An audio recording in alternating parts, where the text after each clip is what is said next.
अते जलेबी एदा लाई वाला लुट जाना आओ तो तवा कैसे जो साधन थे ये साधन थे इस साधन के संत दे वडे एक बात करे साफ पे बन हां कितना दा पेपर नता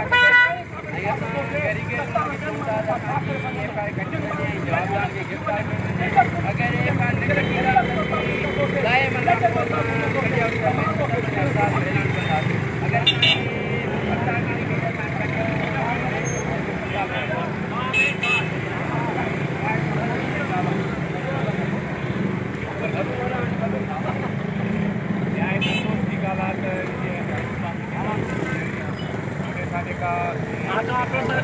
संत जे न्याणनि सां इहा ख्याती पई थिए जिथे लज लुट कई थी वञे उते एस एच ओ साहब DSP साहब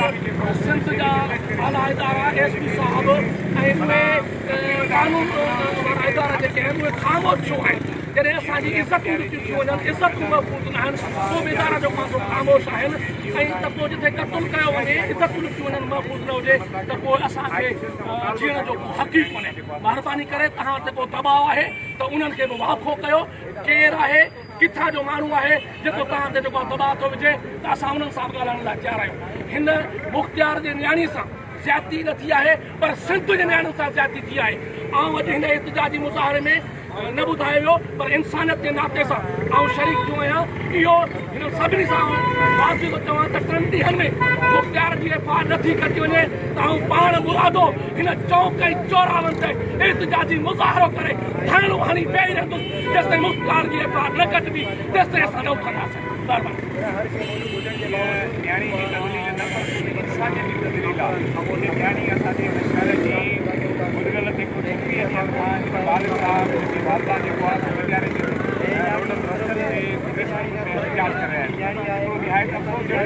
जहिड़ी ॻाल्हि आहे त मीडिया जा कुझु इदारा बि जेको आहे उन शइ खे लिकाइण लाइ हुनखे ग़लति साबित करण जे लाइ हुनखे का ख़ासि कवरेज नथा ॾियनि उनजी बि असां सख़्तु मदद नथा कयूं ऐं असां IT सेल खां मुतालबो था कयूं त हिन न्याणी अली शबाब जेको शेख आहे उन सां इंसाफ़ कयो वञे उनजे वाल साहब जे फंदनि खे सुणायो कयो वञे असां SSP नौशालो फेरोज़ खां ॿियो मुतालबो था कयूं त साईं SSP साहब तव्हां एतिरी अखि छो ॾे छॾी आहे हिन न्याणीअ वटि लड़ी त अचो हिन जी ॻाल्हि खे ॿुधो त सही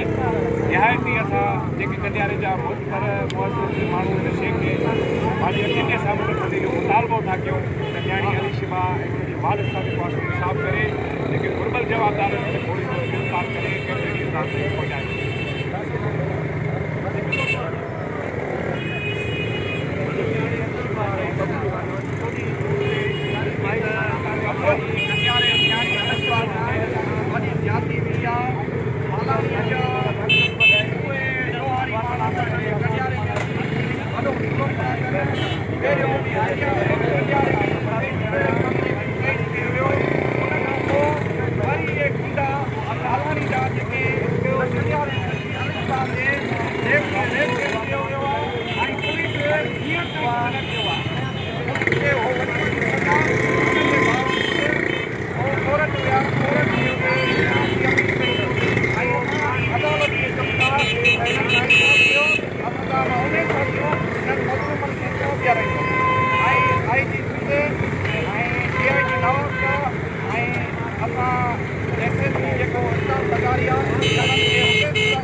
Justice for Alishba. Justice for Alishba. Justice for Alishba. Justice for Alishba. Justice for Alishba. Justice for Alishba.